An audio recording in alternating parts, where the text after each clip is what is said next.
I am inventor of periodic table of the elements. I come to you today from my home country, Mother Russia. My goal for today in traveling through time to speak to you is to help you to understand invention of periodic table of elements. First, I start by giving you some information about my Russian culture, some of my personal favorites. For example, in evening after a long day of work in chemistry lab, I like to eat hot borscht, delicious Ukrainian soup. Got to adjust my beard here. There we go. Also, you may be aware of matryoshka dolls, which you may know by their name here in West, Russian nesting dolls. I like to collect them, just like many Russians do. And so, also, my favorite author, Fyodor Dostoevsky, lived when I do in the 19th century. Very famous author. He wrote famous book, Crime and Punishment. Well, he wrote many famous books, but that's my personal favorite. So if you take world history, maybe you read it. I have brought my special KGB case with me today to help you to understand the history of periodic table of elements. But let me get there first. Okay, so here, let me set stage. I'm choking on my beer. One moment, please. So, the scene is the 1850s, okay? I am sitting there in my university and I'm thinking to myself, I'm studying elements on, that we have known for a long time from antiquity here in the world.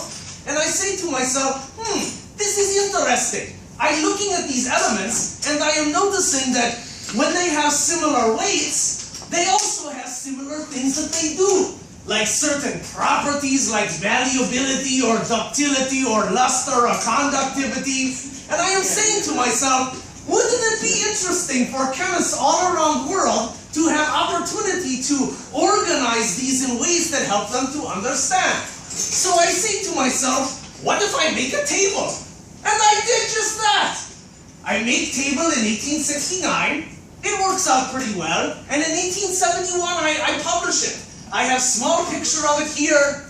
Oh look, there's another example of it right here, my original periodic table of elements. And I organize these elements according to not only their atomic masses, but also when they have similar properties. But I encounter a problem, which for Russia is not good. Okay, we want to be intense in doing our work in Mother Russia. And so, I say to myself, this is interesting. There are gaps in my table where I think there should be elements in which I have not discovered. Yeah, I use my special KGB case to demonstrate to you. So I'll open it up.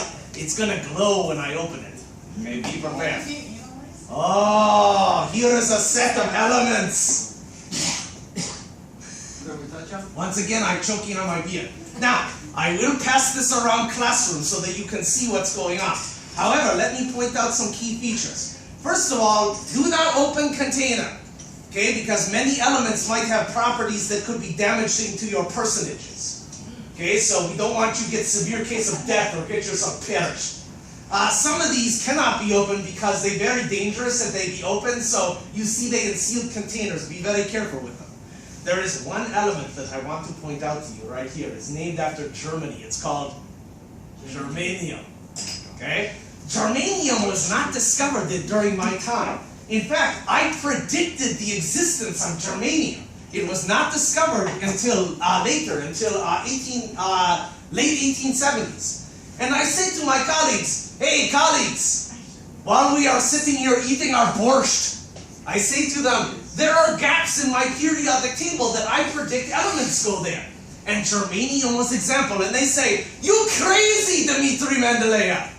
They're not other elements than one we've discovered, but I say, you are wrong, respectfully.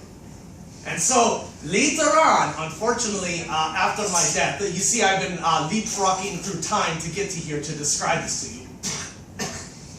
My beer choking has not improved.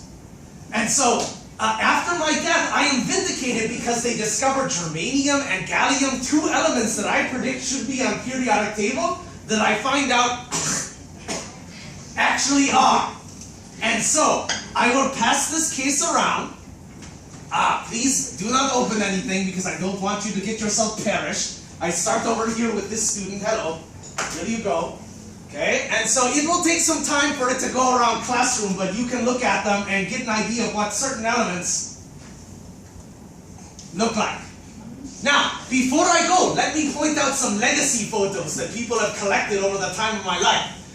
Here I am as old man choking on my beer at University of St. Petersburg in Russia. St. Petersburg is like the Paris of Russia. It's awesome, full of lots of culture. Here is a statue dedicated to me, as well as example of my periodic table at Mendeleev Institute of Metrology in St. Petersburg. It's a lovely photo. I like my statue. It's nice. And then last but certainly not least, chemists can win a medal based off of work that has to do with atomic science. Mendeleev medal in chemistry. Yes, it's very wonderful because it allows them to be recognized for doing work in the spirit of Dmitri Mendeleev. Oh, my head! It is hurting me. It is hurting me because time travel is taxing on the system. I will have to go. Oh, but before I go, remember, the periodic table of the elements is called the periodic table because we notice that there are relationships between all of the elements. Elements do not stand alone. They have similar properties to each other. Oh, my head, it hurts. Time travel is taxing on an old man's body. Ow, ow, oh!